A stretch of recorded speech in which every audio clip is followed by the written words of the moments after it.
Hello everyone, my name is Marcus and I'm a designer and animator, and today in this video I'm gonna share with you how to design this poster inside Adobe Illustrator.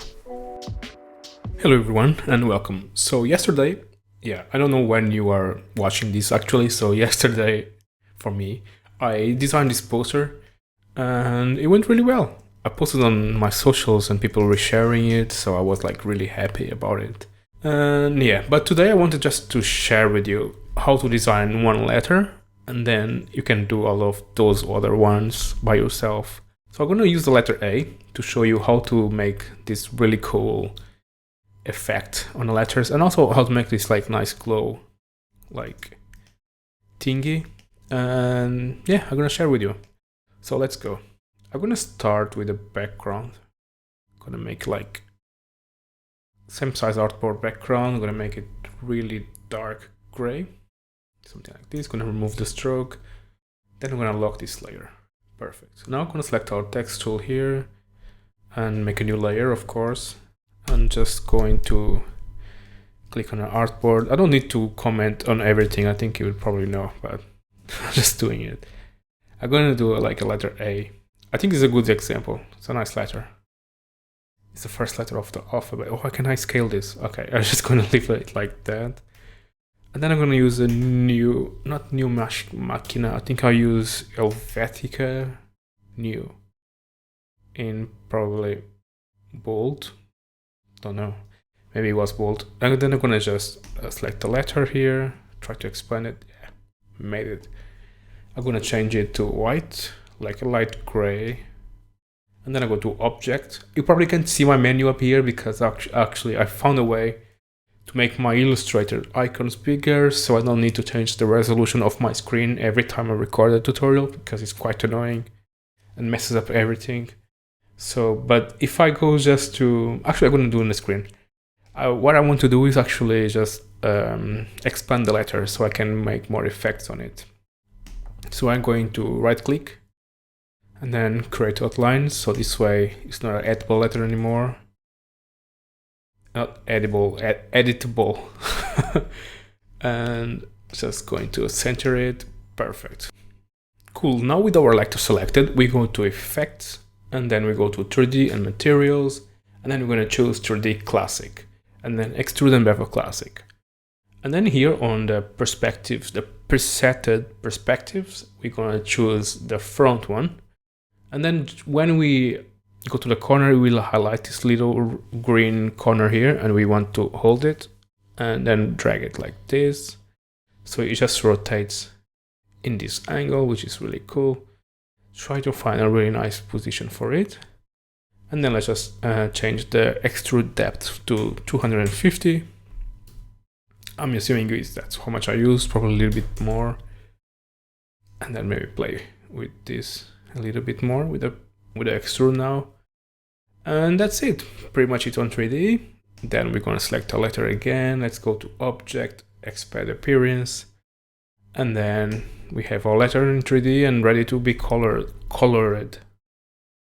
Right click and then ungroup it. And right click again and ungroup it. Because I think there's a clipping mask, and then we need to ungroup it twice. You want to ungroup it until you can actually move the entire thing. Okay. The entire thing by single shapes like this. Cool, let's just select these ones and then just Control or Command X to delete them, so you can actually select these other lines that we don't need. And then Control or Command F to paste in place. And that's it. Let's go now apply some really nice colors.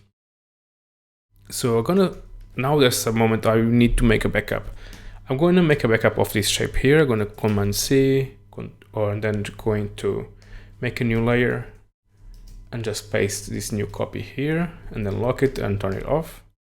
And then I'm going to, now let me explain you why we are doing a backup. So we need, like, you're going to use this shape to apply the noise and the gradients to make like this really nice noise effect that we have here. So we're going to need one shape to make the strokes here and then the noise. And it's nice to have a backup, so we don't need to actually go inside of the thing and then make a copy from there. So I just want to make a backup here for now. And let's just start applying some really nice colors to it. So select, not select yet. Let's go to Window and then go to Swatches, Libraries, and then Art History, and then Impressionism. Let's just drag the Impressionism color here. I'm gonna just make it this thumbnails a little bit larger, like this, so we can see the colors. Cool, letter selected, and then I'm going to apply a gradient to the fill. I'm going to change this gradient to a point gradient, freeform gradient. Let's do it on the side, and then I'm going to use these points already are here, and then I'm going to apply some nice colors to it. Like a nice blue, and then maybe this one. This one, I'll need a darker color for sure here. Maybe like no, because they're very bright at the moment, and to make some nice contrast, we need something darker. Maybe I will leave one dark there as well. Yeah, because what you want is if all the colors are in the same like lightness spectrum, you know, if they look the same in a light, there is not much contrast, and that doesn't make your design very interesting. So you want to be sure like you have like some nice colors to contrast with, like very dark colors against the lighter colors. It just makes your design look better. Let's just apply a gradient tool here as well. I'm just using the pick whip color just to drag the gradient to these shapes. I'm not going to necessarily use the same colors. I want to make like some variation as well here. So here I want to be like a darker color because I believe it will be darker there. Here maybe a lighter color like this, and then I'm gonna change this lighter color to something like this. And yeah, and don't feel like forced to use my colors as well. You can just use any old library, just play with them, just feel free. And okay, cool. Cool, let's maybe apply the same one here. I kinda like it, yeah. I'm gonna just probably probably think there is way too many points for this level of size of the shape. Or maybe I'll make this a bit smaller. And this one, maybe I'll do something different as well here, like some pinkish colors here. Not pinkish, like pink color here. And then maybe I start with a darker one in the top.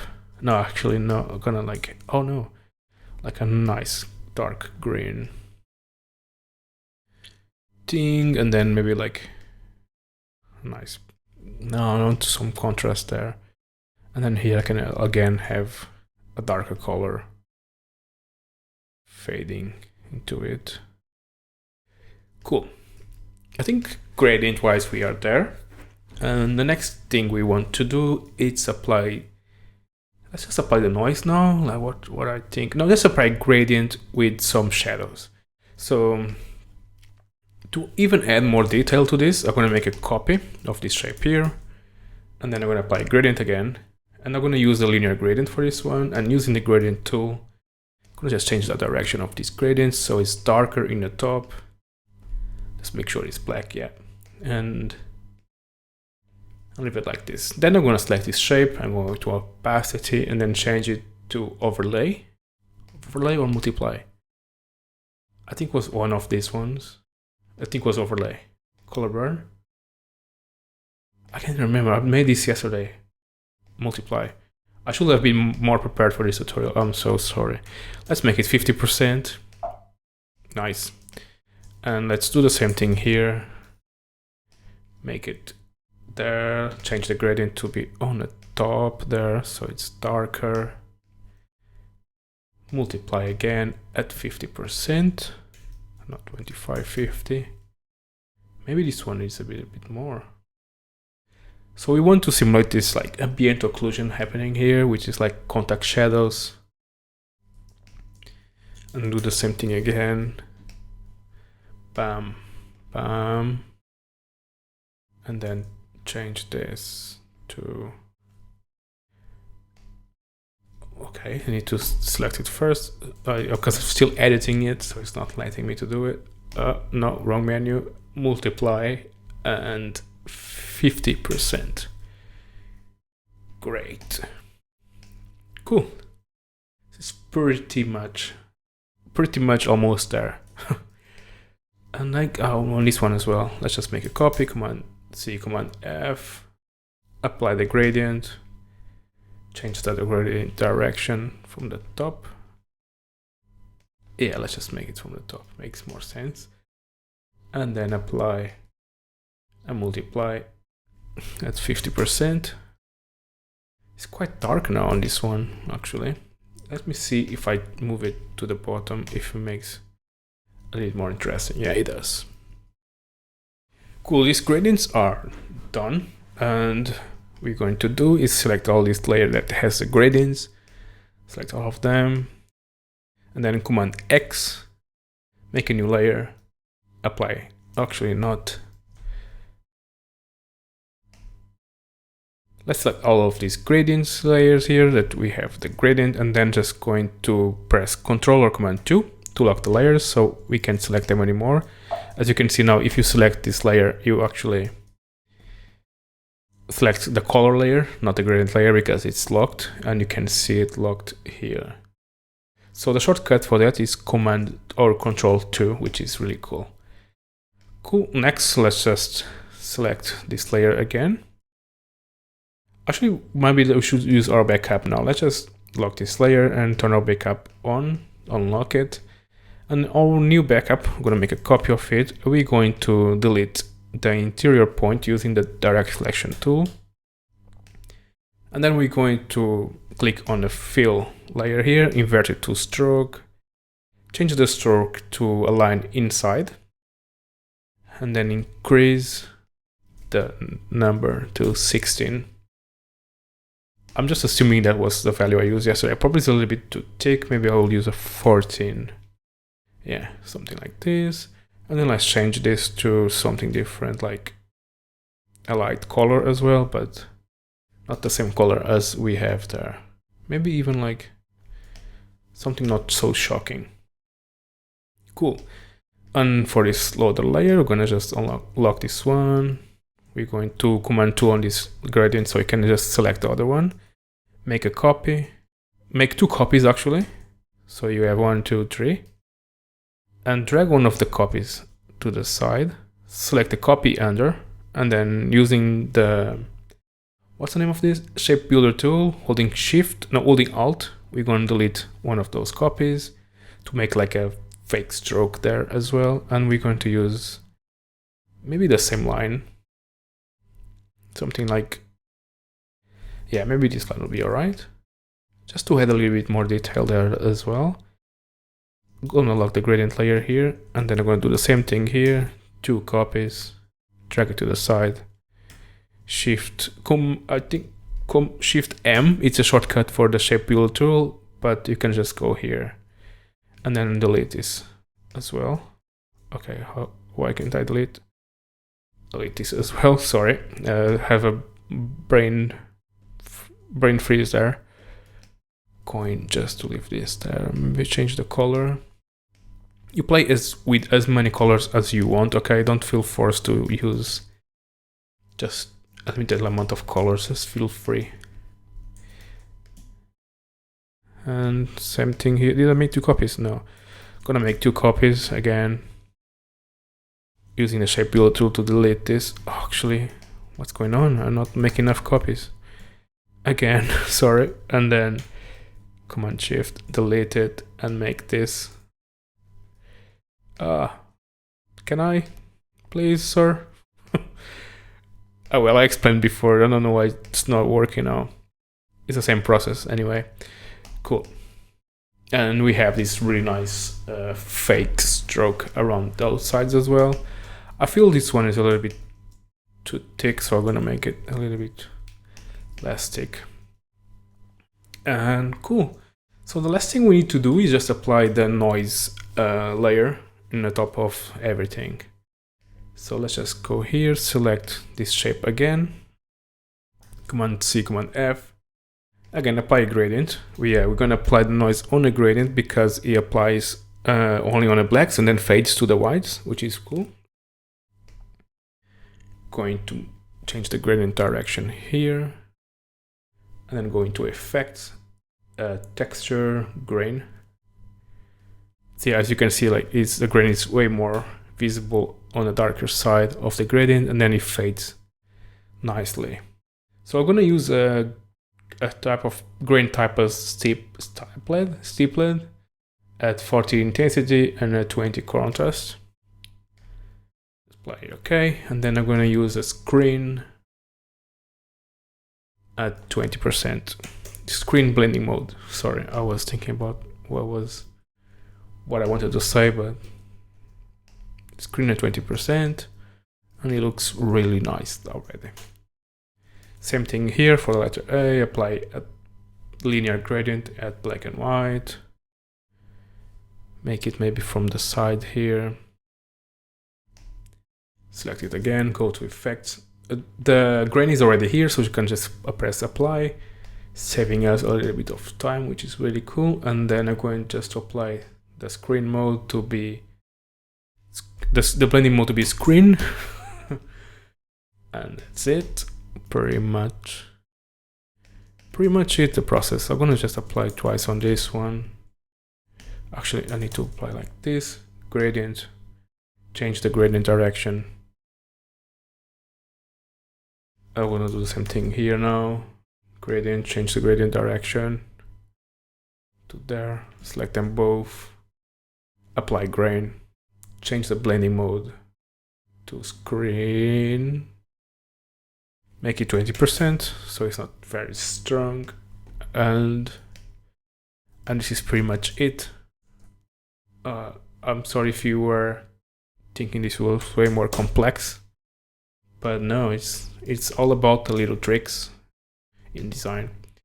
So gonna just change this color. I'm tired of that color already. So yes, maybe okay, yellow. I don't know if I feel it needs to be something bright actually. And just maybe gonna move it forward. Yeah. Let's select all letters and then right click and group them so you can actually move this. Oh, actually need to unlock that one to group this, group it. Perfect. Oh, also the gradients are actually locked. I forgot that. Oh, this is good though. I need to unlock my gradients here. Sorry guys. Sorry everyone. And just unlock this. And then unlock that one. Oh my god, this is the worst prepared tutorial ever. And groups, it's groups, which is cool, so you can move it everything together and then just make a few copies, maybe, just for the fun of it. This is A. It looks like a logo, I think. Yeah, I think a lot of things though. Let's just delete this. Actually, I have a better idea. Let's just invert this like this and make it like a logo for a French car company. Whatever. Sorry. It's Sunday morning and I'm excited for Sunday morning. Looks like. Maybe I'll just flip it. Transform, reflect. Like this. Yeah. I think it looks better. It actually is looking like a Star Wars spaceship now, which is cool. Oh, before I go. Sorry, I'm moving my artboard so much. Zooming in and out. And before I go, I'm just going to select ellipse tool and then make a nice ellipse. Make it white. Yes, I'm going to do the glow thing now. I'm going to effects, distort and transform. Go to pucker and bloat, make it -100 to make a really nice sharp star. Select all star, Command C, Command F, Control C, Control F in Windows, and then go to effects, blur, and apply Gaussian blur. Normally apply like a 12 or a 16, maybe 16 would be nice. And select this, group them together so you can move the glow and the shape together. Maybe I'm gonna change it to white, something more shiny. and I'm gonna apply it somewhere nice, maybe here, and another one here. Maybe this one is way too big actually. Maybe on the side then. And yeah, this is pretty much it. And then if you apply the same steps to other letters of the word that we are doing, you end up with something like this. Yeah, I hope you enjoyed. I made this tutorial very loose. Like, I also didn't come prepared enough for it, but I really wanted to do it. My girlfriend is arriving soon, so if I don't do it now, I'm not gonna do it today, and then just next week, and then I start working, and then I stop doing YouTube videos again, and it's a whole thing. So I need to do it when I have time to do it. Cool. Thank you so much for watching this today and being here with me.